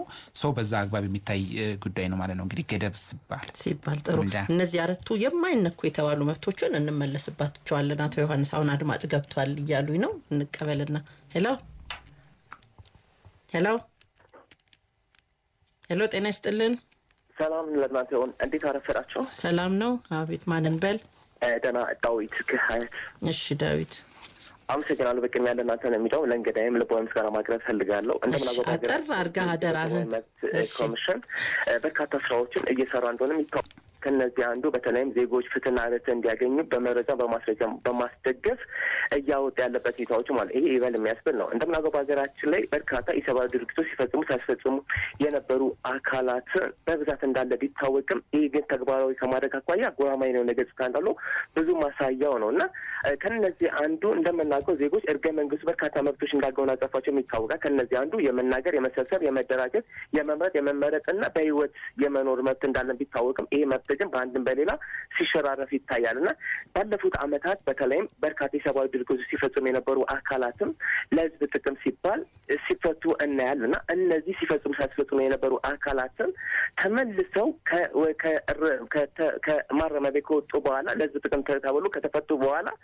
በርካታ ዜጎች ፍትህና ርትዕ ሲነፈጉ እናያለንና እነዚህ አካላት ተመልሰው የሚታዩበት ወይ ደግሞ የሚታሰሩበት የህግ ግራውንዱ ዝግ ነው ወይስ ዝግ አይደለም የሚለው እንግዲህ ቢያብራሩልኝ እላለሁ። በሁለተኛ ደረጃ እንደምናውቀው ብዙ ጊዜ እነዚህ ነፍጥ ያነገቡ አካላትም ወደ ተሐድሶ ትምህርት ከገቡ በኋላ ኢሰብአዊ ድርጊቶች ፈጽመው እንደነበር ቢታወቅም የተሐድሶ ትምህርት ከተሰጣቸው በኋላ ወደ ህብረተሰቡ ከተበተኑ በኋላ ወንጀሉ መፈጸም አለመፈጸም ብዙ መረጃ ቢኖርባቸውም ነገር ግን እነዚህ ከመጠየቅ አኳያ ምን ይለናል የሚለው ማብራሪያ ቢሰጥበት እላለሁ። በሶስተኛ ደረጃ እንደምናውቀው የመከሰስ መብታቸው ሳይነሱ ከህዝብ እንደራሴዎች ምክር ቤት ሆነው የመከሰስ መብታቸው ሳይነሳ ወደ እስር ቤት የሚገቡበት ሁኔታዎችም አሉና ይህ ታዲያ ከሰብአዊ መብት አኳያ እንዴት ይታያል? ይህንን ሲያደርግ የነበረው አካላትም ይሆን ደግሞ ሹማምንት የሚጠየቅበት የህግ ግራውንድስ እንደምን ያለ ነው የሚለው እንግዲህ ቢያብራሩልኝ እላለሁ። አመሰግናለሁ። እሺ ዳዊት እናመሰግናለን። እሺ ሌላ አድማጭ ሄሎ ጤና ይስጥልን ዘበይዳ እንደምናረፈዱ ፈጣሪ ይመስገን ክብሩ ይስፋ። መምህር እንዳልጌትነት እባላለሁ ከሰሜን ጎንደር አዳርቃይ። ከባል ማግስት ነው የተገናኘነውና እናንተንም አድማጮችንም እንኳን አደረሳችሁ ማለት ተወዳለሁኝ። ለሁሉ ሰናይ ተግባር ግን ክብሩልኝ ማለት ፈልጋለሁ። እንግዲህ የሰብአዊ መብቶች የሰው ልጅ ሁሉ ሰው ሆኖ በመፈጠራቸው ብቻ ያገኘናቸው መብቶች ናቸው። እነዚህ መብቶች ዘበይዳ ከሰዎች ተፈጥሯዊ ባህሪ የሚመነጩ ሰዎች እንደ ሰው የተሟላ ኑሮ ለመኖር ሊከበርልና ሊሟላልና የሚገቡ መሰረታዊ መብቶች እንጂ በመንግስት ወይም በአንድ ቡድን ወይም በማንኛውም አካል የሚሰጡ ወይም የሚከለከሉ አይደለም። የኔ ጥያቄ የሚመዘዘው ለእንግዳዬ ከዚህ ነው። ለመሆኑ የሰብአዊ መብቶች ምንነትና መለያ ባህሪያት ምንድናቸው? ብዙ ጊዜ ፍጹምና ፍጹም ያልሆኑ መብቶች ሲባሉ እንሰማለን። ፍጹም የሚባሉት በህጋዊ መንገድ ሊገደቡ አይችሉም ይባላል። ለመሆኑ በዚህ ሰዓት ላይ ህግ ሊገድበው የማይችል ምንም ነገር የለም። ለመሆኑስ እንደው በህጋዊ መንገድ ሊገደቡ የማይችሉ ፍጹም የሆኑ ሰብአዊ መብቶችስ ምንድናቸው? ብዙ ጊዜ እኛ ሰዎች የምናውቀው ዙበይዳ በህይወት የመኖር መብትን ነው። ነገር ግን ከዛ ምን ልፍ ይባላል። የሥራ መብት አለ፣ የትምህርት የማግኘት መብት አለን፣ ደረጃውን የጠበቀ ኑሮ የመኖር መብት አለን። ይሄ ሁሉ መብቶች የሰብአዊ መብቶች መገለጫዎች ናቸው። በአጠቃላይ የጋራና የቡድን የምንላቸው ሰብአዊ መብቶች አሉና እንደው የጋራውን ስናነሳው እንኳን ባህላችን፣ ቋንቋችንና ሃይማኖታችን በጋራ ማንጸባረቅ ከፍ ሲልም ደግሞ ኢኮኖሚያዊ እድገት ወይም ፍትሃዊ ኢኮኖሚ ተጠቃሚነት ከማድረግ አንጻር ነው። እንደው ከዚህ አንጻር ደግሞ ይሄ ፊደር ህገ መንግስት ደግሞ በኢትዮጵያ ውስጥ የሰብአዊ መብቶች እውቅና ተቀባይነት የሚጀምረው ከዚህ ህግ ነው የሚመነጨውና እነዚህን ነገሮች ከመተግበርና ከማስተግበር አንጻር ህገ መንግስቱን እንግዲህ እንዴት ያዩታል? የተባሉት ነገሮችስ እውነት በኢትዮጵያ ምድር ላይ ሰብአዊ መብት አድርገን እንወስዳቸዋለን ወይ? ሲቀጥል መንግስትም ሆነ ሌላ አካል የሰብአዊ መብት ጥሰት የሚባለው እንዴት ነው? እንደነዚህ አይነት ነገሮችስ በህግ የሚገደቡበት የሚከለከሉበት ተጠያቂነታቸው እስከ ምን ጽግ ድረስ ነው? የመጨረሻ ግን ህብረተሰባችን መብታችንን እንዲከበርልን ንቁ ተሳትፎ ማድረግ ይጠበቃል ብዬ አስባለሁ። የሌሎችን ሰዎች መብት ማክበር፣ ያለማጋፋት እንዲሁም የመብት ጥሰቶች ሲፈጸሙ ለፍትህ አካላት ተባባሪ ባለመሆን በአጥፊዎች ላይ ተገቢውን እርምጃ እንዲወሰድ በተለይ እገዛ ማድረግ አለብን ብዬ አስባለሁ። በአጠቃላይ የሰብአዊ መብቶቹ ከዚህ አዙሪት ውስጥ ወጥተን የተከበሩበት ሀገር ለመገንባት ሁላችንም የነቃ ተሳትፎ ማድረግ አለብን የሚል ጥልቅ እምነት አለኝ። ይህን ከማድረግ አንጻር ምን ማድረግ አለብን? ምን እስከማን ይጠበቃል የሚለውን ለመጠየቅ ነው። ክብረት ይስጥልኝ ዙበይዳ። እሺ መምህር እንዳልክ እናመሰግናለን። ቀደም ሲል 4 የማይነኩ መብቶች የሚል ያነሳው ነበረ። እንደው አድማጮች ምንድናቸው ቢሉ መጥቀስ እንችላለን? በጣም ጥሩ። እንግዲህ በዓለም አቀፍ በሆነ ሁኔታ የማይነኩ መብቶች ያልኳቸውን ለምሳሌ ሰውን የማሰቃየትና በሰው መንገድ በየትኛውም አግባብ የተከለከለ ስለመሆኑ በኢፌዴሪ ህገ መንግስት አንቀጽ 18 እና እንዲሁም በአዋጅ ቁጥር 1178 የተደነገጉበት ሁኔታ አለ። በዓለም አቀፉ ማሰቃየትን ለመከላከል በወጣው የተመድ ስምምነትን በዚሁ ልክ የምንረዳው ነው። በኢፌዴሪ ህገ መንግስት እንግዲህ ከማይገደቡ መብቶች ተብለው ኢቭን በአስቸኳይ ጊዜ አዋጅ ሁኔታ የማይገደቡ ተብለው ከተመለከቱት አሁን ያነሳሁት ይሄ ማሰቃየትና በሰው መነገድ የሚለው በኢፌዴሪ ህገ መንግስት አንቀጽ 18 የተደነገገው መብት ነው። ሌላኛው መብት ያው የህገ መንግስቱ ላይ በግልጽ እንደተደነገገው ከአንቀጽ 39 አንጻር የብሔር ብሔረሰቦችና ህዝቦች መብት የተመለከተው ነው።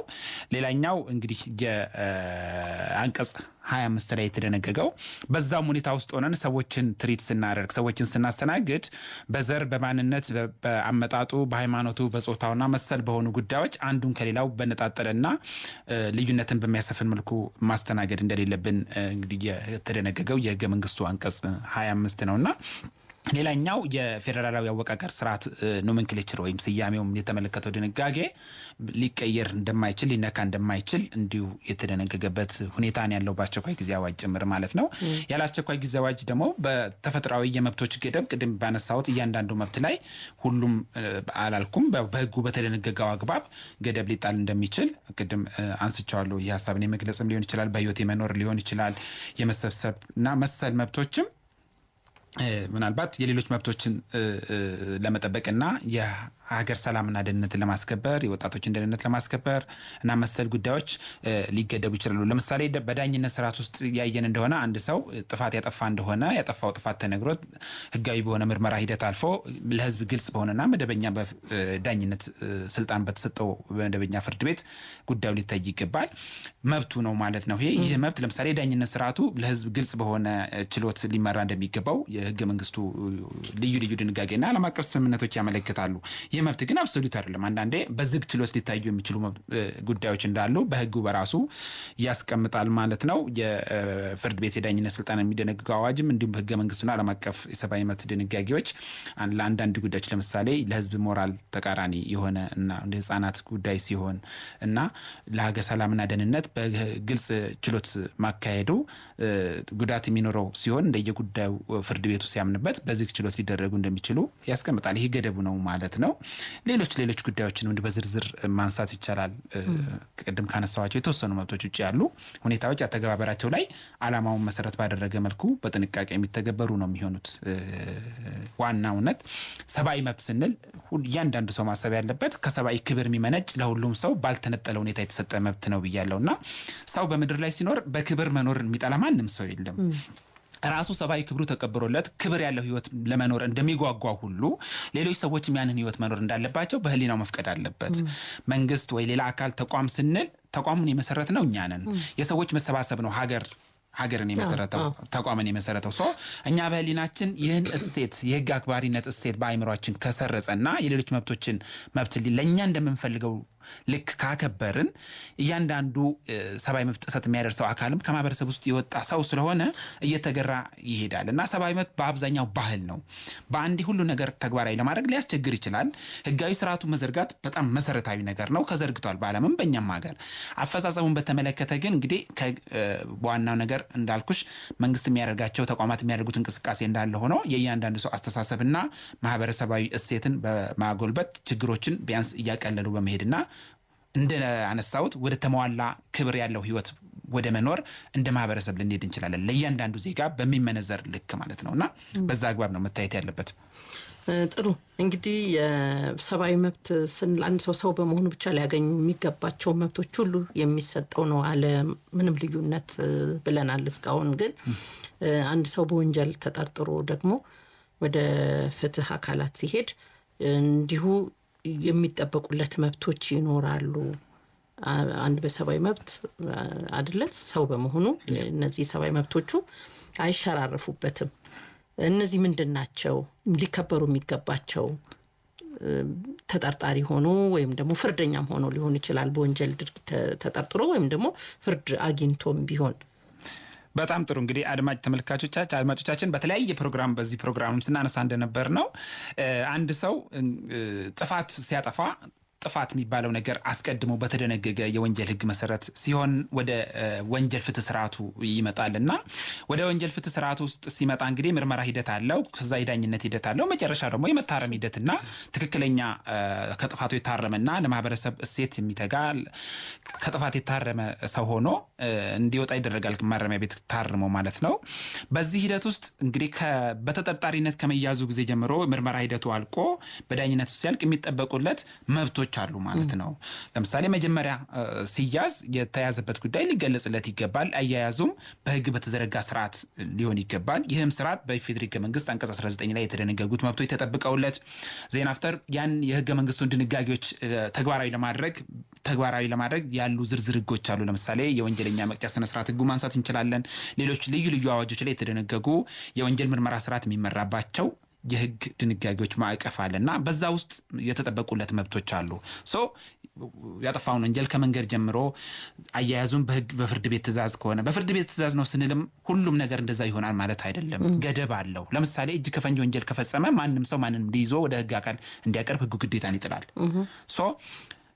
ከዚህ ከልዩ ሁኔታዎች እንደተጠበቁ ሆነው ግን በመርህ ደረጃ ከእጅ ከፈንጅ ውጪ ላሉ ወንጀሎች በአግባብ ባለው በፍርድ ቤት ትእዛዝ ብቻ መያዝ እንዳለበት ዜን ወደ ምርመራ ሂደት ከገባ በኋላም ያጠፋው ወንጀል ሊነገር እንደሚገባ ምናልባት በዳኝነት በምርመራ ሂደት ውስጥ የሚናገራቸው ነገሮች ማስረጃ ሆነው ሊቆጠሩበት እንደሚችሉ ፍርድ ቤት ላይ በሚኖረው ክስ ማለት ነው። ዝም ማለት መብት እንዳለው ዜን ምርመራ የሚካሄደው በማይገባው ቋንቋ ከሆነ በሚገባው ቋንቋ ሊገለጽለት እንደሚገባ በዳኝነት ሂደቱም በአንቀጽ ህገ መንግስቱ አንቀጽ 20 ላይ የተደነገገ ጉዳይ ነው።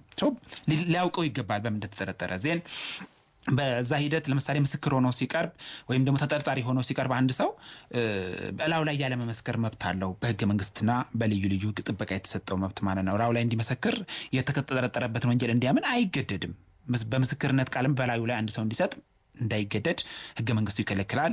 በዚህ መልክ የተሰጠ የምስክርነት የማስረጃነት ቃል ካለም ደግሞ ተቀባይነት እንደሌለው ህገ መንግስቱ እንዲሁ በግልጽ ደንግጎ ነው የሚገኘው በአንቀጽ 19 ማለት ነው። እነዚህ ሁሉ መብቶቹ ናቸው። ዜን ክስ ከቀረበበት በኋላም ምናልባት ከቀረበ በኋላ ምክንያታዊ በሆነ ጊዜ ተከሰሰበት ክስ ሊሰጠው እንደሚገባ መንግስቱ ያመለክታል። ልዩ ስነ ስርዓት ህጉም በዚሁ አግባብ ያስቀምጣል። የወንጀል መቅጫ ስነ ስርዓት ህጉ ማለት ነው። ዜን ክሱ ከተሰጠ በኋላ በሚኖረው የዳኝነት ሂደትም ምናልባት የቀረበበትን ክስ የማስተባበል መሰረታዊ መብት አለው ማለት ነው። ማስተባበል ኢንሴንስ ማስረጃ ማቅረብና የቀረቡበትንም በአቃቢ ህግ የሚቀርቡበትን ማስረጃዎች ጥያቄ መጠየቅ መስቀለኛ ጥያቄ መጠየቅ መብት አለው። ዜን የአቃቢ ህግ ምስክር ከቀረበ በኋላ ደግሞ የራሱን ጉዳዩን አቃቢ ህግ በኩል በመንግስት በኩል እንደተባለው ሳይሆን ሌላ ነው ብሎ ምናልባት የተባለውን ወንጀል ላለመፈጸሙ በቂ ማስረጃ ካለ እሱን አቅርቦ እንዲሰማለት የመጠየቅ የማሳመን ለዳኝነት ስርዓቱ የመግለጽ መብት አለው። እነዚህ ሁሉ መብቶች ናቸው። ቅጣት አስተያየት ያቀርባል ማለት ነው። በዚህ ሂደት ውስጥ እንግዲህ ያሉ መብቶች ናቸው እነዚህ መብቶች። ምናልባት ምርመራ ሂደቱ እንደየሚፈጸምለው ወንጀል አይነት ልዩ ልዩ ጉዳዮች አግብረው ሊታዩ ይገባል። ልናውቀው የሚገባ ነገር ምንድነው? የተጠርጣሪው መብት በአንድ በኩል አለ፣ የህዝብ ጥቅም ደግሞ በሌላ በኩል አለ ማለት ነው። የወንጀል ህግ እንግዲህ በዋናነት የህዝብን ሰላምና ደህንነት ለማስከበር ነው ዓላማ አድርገው አንቀጽ 1 ላይ እንደተደነገገ የወጣውና አንዳንዴ ምርመራ ሂደቱ በልዩ ሁኔታ የሚካሄድባቸው በህግ በተደነገገ አግባብ አሉ ማለት ነው። እነዛ የተወሰኑ የግለሰቡ ወይ ተጠርጣሪው መብት ላይ ገደብ ያደርጋሉ። ለምሳሌ ግንኙነት መስመሩ እንዲጠለፍ ሊያደርጉ ይችላሉ። ለምሳሌ ደብዳቤ ሊሆን ይችላል፣ ኢሜል ሊሆን ይችላል ወዘተ። ከዛም ሲያልፍ ክትትል እንዲደረግበት በህግ በተደነገገ አግባብ ክትትል ሊደረግ ይችላል። ይሄ ለሁሉም ወንጀል ሳይሆን ለሀገር ሰላምና ደህንነት ጠንቅ ናቸው ተብሎ ድንበር ዘለል በሆነ ሁኔታ በተደራጁ ኃይላት ለሚፈጸሙ ወንጀሎችን በተመለከተ ነው። ገደቦች እንዳሉ ማወቅ ይገባል ማለት ነው። መብት ሲባል እንዲሁ ልቅ አይደለም። አንዳንዴ የህዝብ ጥቅም ለማክበር ሲባል የተወሰነ ገደብ የሚደረግባቸው በዚህም ሂደት እንዳሉ ሊታወቅ ይገባል ማለት ነው። ጥሩ፣ ወደ አድማጮች ሀሳብ እንሄድ። አቶ ዳዊት ከሀያት ያነሳው ሀሳብ ነበር። በርከት ያለ ነው የዳዊት ሀሳብ። በተለይ የወንጀል የሰብአዊ መብት ጥሰት ፈጽመው ታስረው የነበሩ ያው ይፈታሉ። በኋላ ታድሶ ከተሰጣቸው በኋላ መረጃ ቢኖርም ግን እንደው ምንም የተለየ እርምጃ የምናየው ነገር የለም። የነሱ ታድሶ ወይም መለወጥ እንዳለ ሆኖ ማለት ነው። እንደ ጥፋታቸው ሁኔታ የሚሰጥ ነገር የለም አናይምና በዚህ ላይ ህጉ ምንድነው የሚለው? አንድ ሰው በሰብአዊ መብት ጥሰት ተፈጽሞ ከዛ በኋላ በተለያየ ምክንያት በስር ከቆየ በኋላ ታድሶ አግኝቶ ሲለቀቅ የተለያዩ መረጃዎች ቢኖሩም ግን ተጠያቂነቱ ያን ያህል አይደለምና ህጉ በዚህ ላይ ምንድነው የሚለው ነው የሳቸው ጥያቄ። ቅድም ያነሳሁት ሀሳብ እዚህ ላይ በአጽንኦት ማለት ፈልጋለሁ። አሁን በዋናነት ግንዛቤ እንዲኖረን ነው ዜን ሰብአዊ መብት ሲባል የተፈቀደውና ያልተፈቀደውን ገደብ የተጣለበትን ያልተጣለበትን ችግር ሲኖር ደግሞ እንዴት ትሪት ይደረግ የሚለውን ማወቁ እንደተነሳው አግባብነት አለውና ከዛ ውጪ ተግባራዊ የሆኑ ደግሞ ቻሌንጆች ደግሞ እንደሚኖሩ ይታወቃል። ሁሉም ነገር አልጋ ባልጋ ነው ለማለት ፈልጌ ሳይሆን ማለት ነው። ለመብቱ ለተጣሰበትም ኢቭን ለፍትህ አካሉ አስቸጋሪ ሊሆኑ የሚችሉ አንዳንድ ሁኔታዎች ሊኖሩ እንደሚችሉ ይታወቃል። ግን ተገቢው ጥረት በአግባቡ መደረጉንና እነኛ ሰዎች ካጠፉ ደግሞ መልሶ መጠየቅ መኖሩን ማወቅ ይገባል። በተቻለ መጠን እንግዲህ በዳኝነት ሂደት ውስጥ አንድ ሰው ጥፋት አጥፍቶ በፍትህ ስርዓት ውስጥ ሲያልፍ ጥፋት የሚቀጣው ህጉ አእምሮውን ነው፣ ሜንታሊቲውን ነው የሚቀጣው፣ ሀሳቡን ነው የሚቀጣው። ድጋሚ እንደዚህ አይነት ሁኔታ ውስጥ እንዳይመለስ ታርሞ እንዲወጣ ነው ተምሮ ማለት ነው እንጂ አካሉን አይደለም፣ ቶርቸር ማድረግ አይደለም። እሱ ፍጹም የማይነካ መብት እንደሆነ አንስቻለሁ። በዚህ አግባብ ታርመው የወጡ ሰዎች ኢንቨስት የተደረገባቸውን በማረሚያ ቤት እኮ በጀት ኢንቨስት ተደርጎ ተቋም ተደራጅቶ ባለሙያ ተቀጥሮ መንግስት ሰፊ ስራ ሰርቶበት ነው ወደ ማህበረሰቡ ያ ሰው ጤናማ አይምሮ አለው ብሎ የሚመልሰው ማለት ነው። ከወንጀል የማድረግ ሀሳቡና አድራጎቱና ፍላጎቱ ከአይምሮ ተቀርፏል ብሎ ማለት ነው። ያ ነገር ታርሟል ተብሎ በተለያየ በማረሚያ ቤቶች አሰራር አንድ ሰው ያን ሂደት አልፎ ወደ ማህበረሰቡ ከተቀላቀለ በኋላ ወንጀል ፈጽሞ ሊፈጽም አይችል ማለት አይቻልም። በወንጀል ህጉ አንቀጽ 67 ላይ በግልጽ እንደተደነገገው ደጋጋሚ የሚባሉ ወንጀለኞች አሉ። ደጋጋሚ ሬሲዲቪዝም ይባላል በእንግሊዝኛ። አንድ ሰው በዚህ ሁኔታ ልጅት ከወጣ በኋላ እንደ አዲስ ወንጀሎችን በህጉ ላይ በተደነገገው አግባብ የሚፈጽም ከሆነና በተለይ ቅጣታቸው ከፍ ያሉ ወንጀሎችን የሚፈጽም ከሆነ ሲያዝ የሚቀጣው ቅጣት በፊት ከተቀጣው ደብል ነው። በጣም ነው የሚጨምረው እስከ ጥጉ ድረስ ማለት ነውና ይኖራሉ እንዲህ አይነት ነገሮች። ማረማችንን ማስተማራችንን ነው እንደ መንግስት እርግጠኛ መሆን ያለበት። የወጣው ሰው ፍጹም እንደዚህ አይነት ነገር ውስጥ አይገባም ማለትም አይቻልም። ስላለም ነው ህጉ የተደነገገው። ድጋሚ ካጠፋ ግን ከዚህኛው እጥፍ ይሆናል ነው ቅጣቱ። ማንም ሰው እንዲህ አይነት ቅጣትን ለአእምሮ ተቀብሎ ድርጊቶችን በተደጋጋሚ ሰብአዊ መብት ጥሰቶችን ይፈጽማል ብሎ ጤናማ ያለው አእምሮ ያለው ሰው አይገምትም። ግን ዲቪያንቶች ይኖራሉ፣ አፈንጋጮች ይኖራሉ። እነሱን ያው መንግስት ምን ማድረጋችንም በተገኙበት ሁኔታ ሁሉ እያሳደደ መልሶ ወደ ማረሚያ ቤት ማስገባት ነው። ምናልባት የሚፈጽሙት ሰብአዊ መብት ጫፍ የነካና በጣም ከባድ ከሆነ ደግሞ እስከ ግድያ ወይ ደግሞ እስከ ሞት ቅጣት ድረስ ሊደርስ የሚችል ቅጣት የሚቀጡበት ሁኔታ አለ እየተደጋገመ ሲሄድ። ሰው በዚህ አግባብ ስርዓታዊ በሆነ ሁኔታ ነው ትሪት የሚደረገው። ከዛ ውጪ ያሉት ሌሎች ነገሮችን ያው እንግዲህ በሂደት የሀገራችን ሲስተም እያደገ በሄደ ቁጥር እንደተባለው በጣም ጥሩ የሚባል የህግ ሲስተም አለ። ተግባራዊ እንትኑም በዛው ልክ እየተሞከረ ነው ያለውና በሂደት ነገሮች እየተሟሉ ቅድም ወዳልኩት የሰብአዊ መብት ከፍታ ሁሉም ሰው የማይደርስበት ምክንያት የለም። ዋናው ነገር ግን እኛ በአእምሮአችን ለዛ ነገር ተባባሪ መሆን ነው።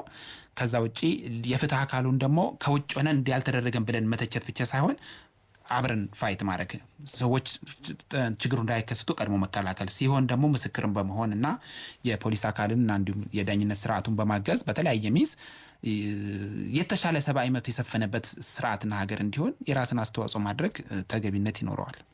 ጥሩ። የዳዊት ሀሳብ ይሄ ያለመከሰስ መብት ያላቸው የተለያዩ ስልጣን ላይ ያሉ ሰዎች አሉ። እነዛ መብታቸው ሳይነሳ ግን ወደ እስር ቤት ይገባሉ። ምንድነው ደረጃው አለው አካሄድ? እኔ እሱ ላይ ስፔሲፊክ ዳታ የለኝም። ይሄ ነው ብዬ የምገልጸው ማለት ነው። እንደማንኛውም ሰው በሚዲያም በተለያየ ሚንስ ሲገለጹ የነበሩ ጉዳዮች አሉ ከተለያዩ ሰዎች ጋር ምናልባት ለዚህኛው ሚዲያ መጀመሪያ ግን ያለመከሰስ መብታቸው ነው የሚነሳው የተለያዩ ወንጀል ፈጽመዋል። ስርዓቱ ምንድነው?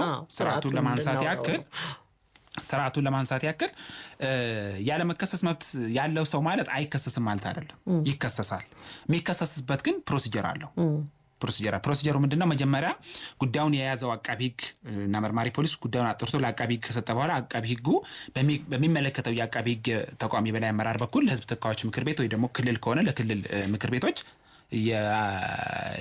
የተፈጸመውን ድርጊት በዝርዝር በማስረዳት የምክር ቤቱ አባል ወይ ደግሞ ያለመከሰስ መብት ያለው ሰው እንዲነሳ ሀሳብ ቀርቦ ውይይት ከተደረገ በኋላ ምክር ቤቱ ሊያነሳው ይችላል። ፎርዛት ማተር ሊያነሳውም ይችላል። ካነሳው በኋላ ወደ ክስ ይሄዳል። ካላነሳው ደግሞ ክሱ አይቀጥልም ማለት ነው።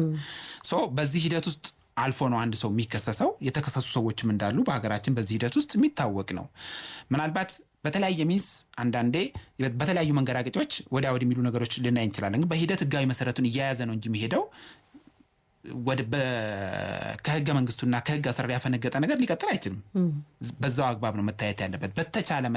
በተቻለ መጠን የፍትህ አካሉ ህጋዊ ሂደቱን ተከትሎ ነው ይህን መፈጸም ያለበት። ሂደቱም ይህንን ነው የሚመስለው። ከዛ ውጪ ላለው ነገር ምናልባት ምንሰማቸው ነገሮች በሚዲያ ወይም በዛ የሰማነው ነገር ትክክል ነው ብሎ መውሰድ ብቻ ሳይሆን በተግባር ያ ጉዳይ እንዴት የተፈጸመው የሚለውንም ተግባራዊ ነገሩን ማወቅም ስለሚጠይቅ ከወዲሁ ብያኔ ላይ መድረስ ተገቢ አይደለም። በደንብ ማወቅ ይገባል። እንደ አሰራር ግድፈትም ካለ መታረም ያለበት ነው። ምንም ችግር የለም። ሲስተሙ የሁላችንም ነው። ነገ እኛም ማንከሰስበት ምክንያት የለም። ነገ ማንኛውም ሰው በዛ ሂደት ውስጥ ሊያልፍ ይችላል። ዋስትና የሚሰጠን ስርዓቱ ስለሆነ ስርዓቱ በህግ በተቀመጠው አግባብ ያለው ነገር ሂደት ተፈጽሞ ማንንም ሰው በህግ ፊት እኩል ነው መጠየቅ ያለበት አካል መጠየቅ አለበት። በዛው አግባብ ነው ምክር ቤቶች ላይ ማብራሪያ ሲሰጥ የነበረው። ምናልባት አድማጫችን ተከታትለው ከሆነ ማለት ነውና በዛው አግባብ ነው ማየት ያለብን እንጂ ምናልባት ባሰብነው ወይ ደግሞ በሰማነው ልክ የሆነችውን ነገር መርህ አድርጎ ማንሳት ተገቢ አይደለም። ማለት ባላንሱ መጠበቅ ያስፈልጋልና በዛ አግባብ ነው መታየት ያለበት። እንደ ህግ ባለሙያ ደግሞ እኔ ማነሳው ለሁላችንም ዋስትና የሚሰጠን ህገ መንግስቱና በህገ መንግስቱ መሰረት የተደነገጉ የህግ ስርዓት ነው። እነሱ ተጠብቀው መፈጸም አለባቸው። ያ እንዲፈጸምም እኛም አሁን እየተናገርን ነው። አድማጮቻችንም በዚሁ ልክ ተባባሪ መሆን አለባቸው። የተሳሳተው መረጃ ደግሞ ወደ ጎን ማድረግና ቀናኢ በሆነ አእምሮ ለሀገራዊ ስርዓት እንደሚተጋ ሰው ቅን የሆነውን ነገር መያዝና ችግሩን ደግሞ እንዲቀረፍ በአግባቡ ማንሳት ያስፈልጋል ብዬ ነው የማስበው እንጂ አካሄዱ ያን ነው የሚመስለው። አንድ ሰው ያለመከሰስ መብቱ ሲነሳ የራሱ የሆነ ደረጃዎች አካሄዶች አሉት። በሚገባ ያ ቅድም እንግዲህ የመምህር እንዳልክን በያንዳንዱን ያነሳውት የመጣውት ይመስለኛል። ፍጹም የሆኑ መብቶች ዓለም አቀፍ መብቶች አሉ። ለምሳሌ በሰው የመነገድና ሰውን ለማንኛውም ዓላማ ማሰቃየት፣ ሰውን በባርነት አያያዝ መያዝ በኢፌዴሪ ሕገ መንግስትም በዓለም አቀፍ ሕግ መሰረት ፍጹም መብት ነው። በየትኛውም ሚንስ የተፈቀደ አይደለም ማለት ነው። ከዛ ውጪ ፍጹም ያልሆኑ የሚባሉ ሌሎች መብቶች ፍጹም አይደሉም ማለት ነው። እነኚህ ፍጹም ናቸው ማለት ሌሎቹ መብቶች ፍጹም አይደሉም ማለት ነው።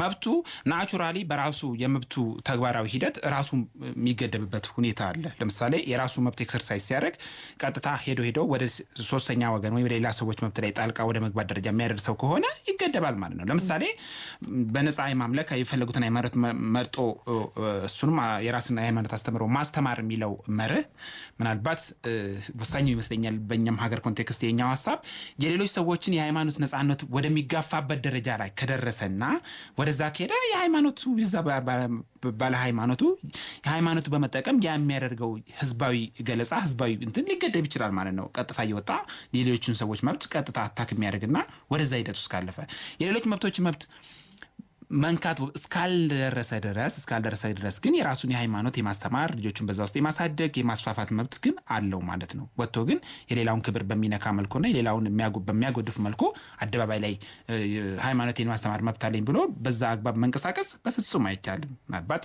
በየሶሻል ሚዲያው በአንድም በሌላም በተለያየ ሚስ ይህንን አውድ ማሰብ ይገባል አድማጮች እንደምታውቁት ማለት ነው።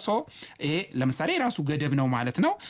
ሌሎች መብቶችንም ማንሳት እንችላለን። እስከ በህይወት እስከ መኖር መብት ድረስ ያሉትን መብቶች በራሳቸው ሂደት ምናልባት ወደ ወንጀል ወደ መፈጸምና ወደ ሌላ ሰዎች መብት ላይ ጣልቃ ወደ መግባት እንዲሁም ለህዝብ ሰላምና ደህንነት አደጋ ወደ መሆን የሚደርሱበት ደረጃ ድረስ ተግባራዊ የሚደረጉ ከሆነ ገደብ የሚጣልባቸው ሁኔታ እንዳለ ቅድም ያነሳሁት ነው። ከዚህ ውጪ ያለው መብት ያው በአስቸኳይ ጊዜ አዋጅ እንደሆነ እሱን ደግሞ ቅድም በዝርዝር አንስቻለሁ። ሌላው የጋራና የቡድን መብት ይሄም ያው ምንም እንትን የለውም። በአክቹአሊ ክፍፍሉ ምን ያህል ስትሪክት ነው? የቡድን የምንለው ሄዶ የጋራ ይሆናል። የጋራ የምንለው ሄዶ በጋራ ውስጥ ግለሰቦች ስላሉት የቡድን ይሆናል የሚለው ክፍፍሉ ምናልባት ለአካዳሚክ ፐርፐዝ ለክርክር ሊሆን ይችላል እንጂ በእርግጥ የፌዴራል ሕገ መንግስትም ከፕሪያምብል ጀምሮ የግልና የጋራ መብቶች በሚል የደነገገበት ሁኔታ ነው ያለው።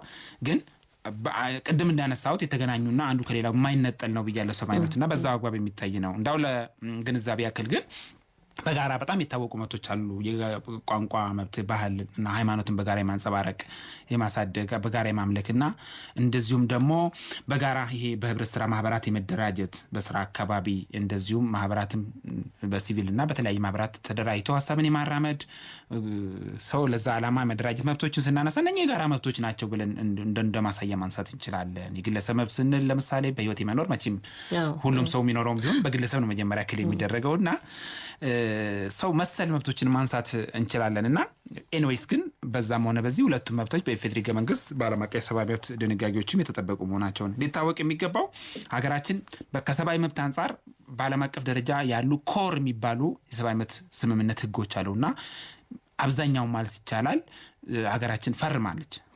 በዚህም በሀገራችን ሕገ መንግስት አንቀጽ 9 መሰረት የሀገራችን የህግ ስርዓት አካል ስለሆኑ እንደ ማንኛውም የሀገራችን ህግ ነው የሚታዩትና እነኚህ መብቶች የተከበሩ መሆናቸውን ልናውቅ ይገባል ማለት ነው። እንግዲህ ሰብአዊ መብት በመንግስትም ወይም በሌላ አካል ሲጣስ ግን የህግ ተጠያቂነቱ ምን ይመስላል የሚል አለና አንዳንድ ጊዜ ከህግ አካላት ጋር እንደዚህ አይነት የመብት ጥሰት ሲፈጸም ያ የመንግስት አካል ተጠያቂነቱ በምን ልክ ነው የሚሆነው?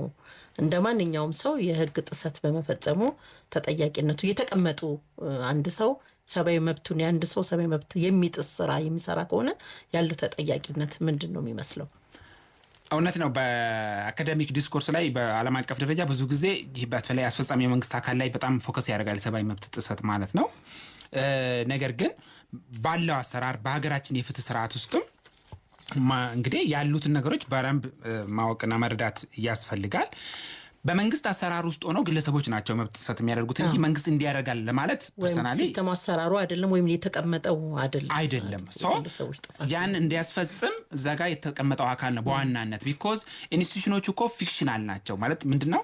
አደረጃጀቱ የህግ ሰውነት ነው እንጂ ያላቸው እኮ የማሰብ አእምሮ የላቸውም። እነሱ ረን የሚያደርጋቸው ግለሰብ እዛ ጋር የተወከለው አካልና የሚመራው አካል ወይ ደግሞ ከሰራተኛም ከሆነ ኦፕሬሽናል የሆኑ ዴይ ቱ ዴይ አክቲቪቲዎችን በዛ ውስጥ በየቀኑ የሚተገብረው ባለሙያ ነው። ሶ በዛ አግባብ ነው መታየት ያለበት። በዚህ አግባብ ስናይ የህገ መንግስቱም ዓለም አቀፍ ህግ ድንጋጌዎችንም ስናይ በዋናነት እንደዚህ አካላት የመንግስት ብለን በመንግስት ስራ ውስጥ የሚከውኑ አካላት እነሱን ስልጣናቸው መገደብ አንደኛው የህግ አሰራርና የሰብአዊ መብት ዓላማ ነው። ያልተገደበ ስልጣን ሄዶ ሰብአዊ መብት ጥሰት ማድረጉ ስለማይቀር ማለት ነው። ለዛም ነው ህገ መንግስት ያስፈልገው። ለዛም ነው ዝርዝር ህግን አሰራር መደንገግ ያስፈልገው። በዛም ነው የኛ ሀገር እየተመራ ያለው። በዛ ውስጥ አንዳንዴ ግን የተቀመጠውን ህግ ተላልፎ ሰብአዊ መብት ላይ ጥሰት የሚያደርሱ የህግ አስፈጻሚ የፍትህ አካላት ዜን ሰብአዊ መብት ደግሞ በፍትህ አካል ብቻ የሚተገበር አይደለም። ሁሉም ነገር በእያንዳንዱ መስኩ ሰብአዊ መብት ስላለ ሌሎች አካላት በጤናውም፣ በትምህርቱም፣ በማህበራዊም፣ በሁሉም እና በፖለቲካው መስክ ማለት ነው ሊኖር ይችላል እንደዚህ የሚያደርጉ ግለሰቦች። እንዲህ አይነት ሁኔታ ሲኖር ደግሞ ግብረ መልሱ ምንድነው መሆን ያለበት የሚለውን ነገርም በህግ የተደነገገ ጉዳይ ነው። ህጋችንን ኮንሰልት ማድረግ ያስፈልጋል። ህጉን ማየት ያስፈልጋል። ህጉ ለሁሉም ወጥ በሆነ ሁኔታ ተግባራዊ ነው የሚሆነው። ምናልባት ቅድም ስላለመከሰስ መብት አንስተን ሊሆን ይችላል። ያለመከሰስ መብት ላለመከሰስ ዋስትና አይደለም፣ ፕሮሲጀራል ነው ብለናል። በሂደት ነው እነዛ ሰዎች ያ ጥበቃ የተደረገላቸው በህዝብ የተጣለባቸውን አደራ በአግባቡ እንዲወጡ ነው። ለምሳሌ ዳኞችን ብናይ ማለት ነው ዳኝነቱን ያለ ምንም እንትን በኮንፊደንስ እንዲሰሩ ነው። ችግር ካለ ግን ግልጽ የሆነ ወንጀል ግን ከፈጸሙ የማይጠየቁበት ምክንያት የለም። በዳኝነት ውስጥም ያሉ በምክር ቤቶችም ያሉ ያለመከሰስ መብት ያላቸው ወገኖቻችን ማለት ነው። ስለዚህ ችግር በሚኖርበት ጊዜ አግባብ ያለውን የህግ ሂደት አልፎ የማይጠየቅበት ምክንያት የለም። የተለያዩ አካላት ሲጠየቁም በተግባርም ስላየን ማለት ነው። ምናልባት ያልተጠየቀም ካለ በሂደት ሊጠየቅ የማይችልበት ምንም ምክንያት የለም እና እንዳልኩሽ ሰብአዊ መብት ዛሬ ተነስተን የወጣው ነገር ሁሉ ዛሬ ሁሉ ወደ መሬት አውርደን ነገ ጠዋት ውጤቱን ማየት ላይ የተወሰነ እንትን ሊኖረው ይችላል። ሰብአዊ መብት መንግስት ላይ የሚጥላቸው ግዴታዎች አሉ። አንደኛ የመጠበቅ ራሱ የመቆጠብ የመንግስት አካል ሰብአዊ መብት ከመፈጸም ከጥሰት ከመፈጸም የመቆጠብ፣ ሁለት ሌሎች ሰዎች እንዳይጥሷቸው መከላከል በድርጅትም በግለሰብም ደረጃ፣ ሶስተኛ ደግሞ የማሟላት መብት አለ። እነኚህን ኃላፊነቱን መንግስት ሲወጣ ሶስቱ ባልተነጣጠለ መልኩ እየተጠናከረ እየተፈጸመ በሄደ ቁጥር ነው ሰብአዊ መብት ጥሰትን በአግባቡ በመከላከልም በማሟላትም ድረስ እንችላል።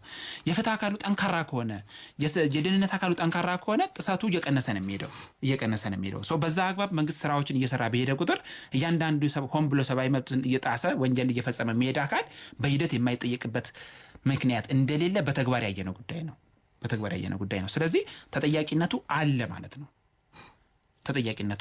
ምናልባትም ምርመራ አድርጎ በአግባቡ ጉዳዮችን መርቶ በዛ ልክ ነገሮችን መስራት ላይ ጊዜ የሚፈልጉ ጉዳዮች ይኖራሉ፣ በተለያዩ ጉዳዮች ይኖራሉ። እሱም በሂደት መንግስት በተለያየ አቅጣጫ እንደምናውቀው ያስቀመጣቸው አሰራሮች አሉ። በዛ ሂደት ውስጥ የማለፉ ጉዳይ ነው እንጂ ተጠያቂነት የማይኖርበት ምክንያት አይኖርም። በዛ አግባብ ልናይ ይገባል ማለት ነው። ጥሩ መምህር እንዳልክ ያነሱት በጣም ሁላችንም የሚያስማማው ወይም ደግሞ ሁላችንም ልንይዘው የሚገባው ነገር የሰብአዊ መብቶች የተከበረባት ሀገር እንድትሆን ምን ማድረግ አለበት የሚል በጣም ወሳኝ ጥያቄ አንስተዋል።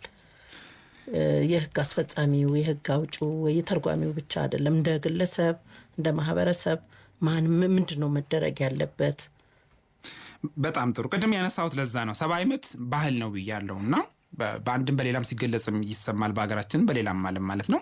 ባህል ኢን ሴንስ ከአእምሯችን የሚመነጭ ለኛ የምንፈልገውን ነገር ለሌሎች ከመመኘት ቀናይ ከሆነ ምናልባትም መለኮታዊ በሚመስል መልኩ ይሄ ወርቃማውን ህግ ተግባራዊ ማድረግን የሚጠይቅ ጉዳይ ነው ሰብአዊ መብት።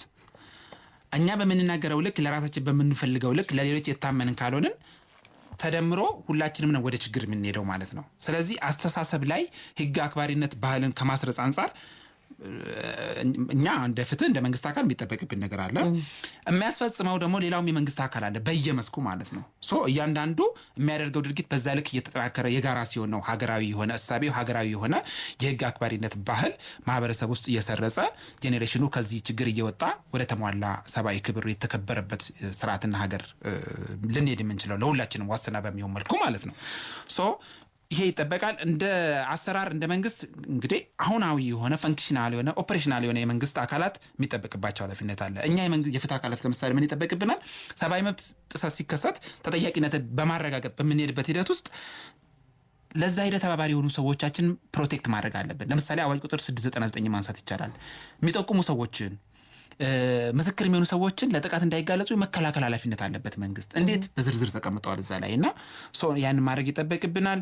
ዜን ማህበረሰቡም ደግሞ ከዳር ሆኖ ነገሮችን ከማየት ይልቅ የራሱ እንደሆነ አውቆ የሚጠበቅበትን አስተዋጽኦ ዴይ ቱ ዴይ በሆነ መልኩ ከፍትህ አካላት ጎን በመቆም ሰብአዊ መብት የፍትህ አካል ብቻ አይደለም ሌላውም የመንግስት አካል ይመለከተዋልና በትምህርቱም በጤናው በማህበራዊ ማለት ነው አጋዥ በሆነ መልኩ ሚናው መወጣት ይኖርበታል እንደየሁኔታው በየአካባቢው ተጨባጭ ሁኔታ ማለት ነውና በተቻለ መጠን አሉታዊ ነገሩ ብቻ ሳይሆን ለውጥ የሚያመጣውንና ተግባራዊ የሆነ ምላሽ የሚሰጡ ነገሮች ላይም አእምሮአችንን ፎከስ በማድረግ መንግስት ለሚያደርጋቸው እንቅስቃሴዎች የፍትህ አካላት ለሚያደርጉት የህግ ማስከበር እንቅስቃሴ የራሳችንን ጠጠር መወርወር ግድ ይላል።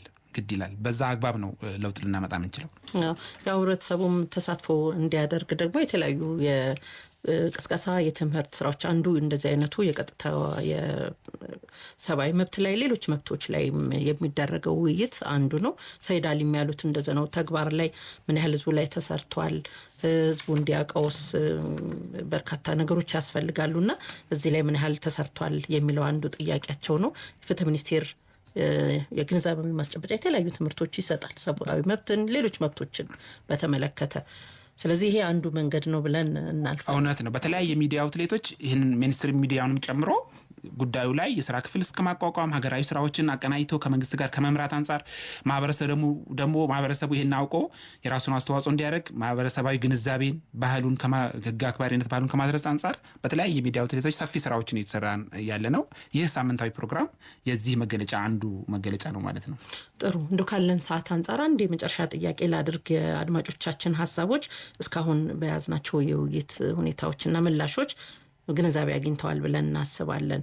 እንደው ሰብአዊ መብት ሲጣስ በየትኛውም አካል ሊሆን ይችላል ያለው የህግ ተጠያቂነት ምንድን ነው የሚመስለው? በጣም ጥሩ። የወንጀል ፍትህ ስርዓት ያስፈልገው በዋናነት ሰብአዊ መብትን ለማስከበር ነው። ዜን ሰብአዊ መብት መሰረታዊ መርህን ተላልፈው የሰዎች አካል ንብረትና እንግዲህ ሰብአዊ መብት አካላዊ ወይ የህይወት ብቻ አይደለም ንብረትን መብትን የሚመለከታልና እነሱ ላይ ጉዳት የሚያደርሱ አፈንጋጭ አካላትን በመቆጣጠር ተጠያቂነት ማረጋገጥና ዜን ሰብአዊ መብት ላይ ጥሰት በመፈጸም ሰው አካል ህይወት ደህንነት ላይ እና ንብረት ላይ ጉዳት ማድረስ ቅጣት ያስከትላል የሚለውን ጥቅል ግንዛቤ ሰዎች ወስደው እነዛ ወንጀል አድራጊዎችና ሌላው ማህበረሰቡ አባላትም በዚህ ተምሮ ወደፊት ከእንዲህ አይነት ድርጊት እንዲቆጠብ ማድረግ ነው የወንጀል ፍትህ አስተዳደሩ መሰረታዊ ዓላማው ማለት ነው። ማስተማር እና በቅጣትም ሌሎችም ከእንዲህ አይነት ነገር እንዲቆጠቡ ማድረግ ነው። ለምሳሌ ኦልሞስት በሰው አካል ላይ የሚፈጸሙትንም በህይወት ላይ የሚፈጸሙ የማሰር የማሰቃየት ተግባራት ሁሉም በወንጀል የሚያስጠይቁ ድርጊቶች ናቸው። በወንጀል ህግ መርህ እንደሚታወቀው አስቀድሞ በህግ መደንገግ አለበት። ለምሳሌ የወንጀል ህጉን አንቀጽ 585 ያነሳን እንደሆነ ሰውን ለማንኛውም ዓላማ በህገ ወጥ መልኩ ከህግ አሰራር ውጪ ማሰር፣ አስሮ ማቆየት እና መሰል ድርጊቶች መፈጸም እስከ 5 ዓመት ጽኑ እስራት ድረስ ሊያስቀጣ የሚችል ወንጀል ነው። በምርመራ ሂደትም ሆነ በሌሎች ሂደቶች ከህጉ ካስቀመጠው አሰራር ውጪ እንዲህ አይነት ድርጊቶችን የሚፈጽሙ የመንግስትም ሊሆን ይችላል ግለሰብ ፕላስ ዛት መንግስት ካስቀመጠው ከዘረጋው መዋቅር ውጪ በሆነ ሁኔታ ሰዎችን አላግባብ ማሰር፣ ማሰቃየት፣ መሰወር፣ አስገድዶ መሰወርና መሰል ነገሮችን መፈጸም በአገራችን ህግ መሰረት ወንጀል ነው። እንዲህ አይነት ድርጊቶች ሲፈጸሙ መንግስታዊ ስርዓቱ ምላሹ ምንድነው? ተጠያቂነትን ማረጋገጥ ነው። ተጠያቂነት ደግሞ የሚረጋገጠው በፍትህ አካላት በኩል ነው። እሱም እየተሰራ ነው ያለው። ተጠያቂነቱ እንዴት ይረጋገጣል? ምርመራ ይካሄዳል። እንደ ወንጀሉ አይነት እስከ ልዩ ምርመራ ድረስ ተካሂዶ በተለያየ ሚስ ማስረጃዎችን ለመሰብሰብ መንግስት ይሞክራል። ማስረጃ ከተገኘ በኋላ አቃቢ ክሱን አቅርቦ በዳኝነት በግልጽና በህግ በተቀመጠው በዳኝነት ሂደት ውስጥ አልፈው የሚቀጡበትና ወደ ማረሚያ የሚገቡበት ዜን ተመራው የሚወጡበት አሰራር ነው በሀገሪቱ ህግ ስርዓት ውስጥ ያለው ማለት ነው። ይህ ሁነኛ መንግስታዊ ግብረ መልስ ነው ሰብአዊ መብት ጥሰት ላይ ለሚፈጸሙ በተለይ ወንጀል ነክ ለሆኑ ጉዳዮች። ወንጀል ነክ ያልሆኑት ደግሞ እንደነገርኩሽ ፕሮግሬሲቭ ናቸው። ዓለም አቀፍ ላይ ያለ ነው፣ የኛ ሀገር የተለየ ሳይሆን ወንጀል ነክ ላልሆኑት ነው ማለት እያልኩትና ምንድነው ስንል መንግስት ይሄ ማህበራዊና ኢኮኖሚያዊ መብቶችን የሚያሟላው ሂደታዊ በሆነ ሁኔታ የሀገሪቱ ተጨባጭ የኢኮኖሚ አቅም በፈቀደ ልክ ነው የማሟላት ግዴታ ያለበት። ዛሬውኑ ሁሉም ነገር ይሁን ማለት አይቻልም። የትም ሀገር ላይም የለም። መማር መብት ነው። አዎ መብት ነው። ዩኒቨርሲቲ መግባት አዎ መብት ነው። ስራ ማግኘት አዎ መብት ነው። ግን የስራ እድል ፈጠራ፣ የትምህርት ሲስተሙ መዋቅር አዘረጋግ፣ የኢኮኖሚው መንገዶች ሊሆን ይችላል፣ ዋሪቨር ቴሌኮሙ ሊሆን ይችላል። ሁሉም የኢኮኖሚ አውታር የሀገሪቱ አቅም በፈቀደ ልክ ነው መንግስት ሊዘረጋ የሚችለው። የመንግስት ግዴታም አቅሙ በፈቀደ ልክ መተግበር ነው።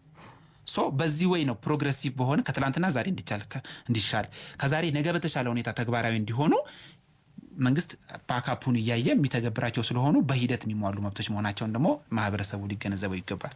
በጣም አመሰግናለሁ አቶ ዮሐንስ። ሰብአዊ መብቶች ስንል ሁሉም የሰው ልጆች በእኩልነት ክቡር ፍጥረቶች ናቸው የሚል የሞራል እሳቤ መነሻነት ያለው አስተሳሰብ ሲሆን ይህም ሰብአዊ ፍጡር ከስብዕናው ሳይነጠል አንዱ ከሌላው ሳይለይ ጥበቃ ሊደረግለት የሚገባው መሆኑን በማሳወቅ ለፍትህ፣ ለነጻነትና ለዓለም ሰላም መጠበቅ መሰረት የሆኑ መርሆች ማለት ነው። ሰዎች ሰብአዊ ፍጡር በመሆናቸው ብቻ በዘር፣ በጾታ፣ በእድሜ፣ በቀለም፣ በማህበራዊ አመጣጥና በአስተሳሰብ ሳይለያዩ በእኩልነት የሚያገኟቸውና የሚኖሯቸው መብቶች ናቸው። ሰብአዊ መብቶች ነጻነቶች ሲሆኑ መብትን ከሚጻረሩ ድርጊቶች መጠበቅን፣ መብትን ለመጠቀም ነጻ መሆንን ያጠቃልላል። በመርህ ደረጃ ማንኛውም ግለሰብ በወንጀል የፍትህ ሂደት አልፎ ወንጀለኛ ተብሎ ብይን እስካልተሰጠበት ድረስ ንጹህ ሆኖ የመቆጠር መሰረታዊ ሰብአዊ መብት እንዳለው ኢትዮጵያ ፈራሚ በሆነችበት ዓለም አቀፍ የሲቪልና የፖለቲካ መብቶች ቃል ኪዳን አንቀጽ 14(2) ላይ ሰፍሮ ይገኛል። ማንኛውም በኪስ ሂደት ላይ ያለ ተከሳሽ የሚከተሉት ዋና ዋና መብቶች ሊከበርለት ይገባል ይላል። አድማጮች ይህን እንዲይዙ ብዬ እሷን ማስታወሻ ይዣለሁኝ። ለህዝብ ግልጽ በሆነ ችሎት የመዳኘት፣ ክሱን በበቂ ዝርዝር በሚሰማው ቋንቋ ማስረዳት፣ በጠበቃ የመወከል መብት በመንግስት እንዲቀርብላቸው መጠየቅን ጨምሮ ማለት ነው። ክርክሩ ተከሳሽ በማይሰማው ቋንቋ በሚሆንበት ጊዜ አስተርጓሚ እንዲመደብለት የመጠየቅ፣ የቀረበበትን ማንኛውም ማስረጃ የመመልከትና ምስክሮቹን የመጠየቅ እንዲሁም የራሳቸው ምስክሮች አስቀርበው የመጠየቅ መብት አላቸው። እንዲሁም ፍርድ ቤት በሰጠው የመጨረሻ ውሳኔ ላይ ይግባኝ የመጠየቅ መብት ናቸው። የዛሬው ውይይታችን የሰብአዊ መብቶች የህግ ማዕቀፍ ላይ ነበረ። እስካሁን ስለተከታተላችሁን እጅግ አድርገን እናመሰግናለን። አቶ ዮሐንስ ግርማ በፍትህ ሚኒስቴር በንቃተ ህግ ትምህርትና ስልጠና ዳይሬክቶሬት አቃቢ ህግ ናቸው። እስካሁን ስቱዲዮ ተገኝቶ ማብራሪያ የሰጡን እጅግ አድርገን እናመሰግናለን። እኔም አመሰግናለሁ። ሴሪስትልኝ ውይይታችንን በዚሁ እናጠቃልላለን። ሳምንት በሌላ ርዕሰ ጉዳይ እንገናኛለን። ውይይቱን ያቀረብኩላችሁ ዙበይዳ አወል ነበርኩ። ሰላም ቆዩን።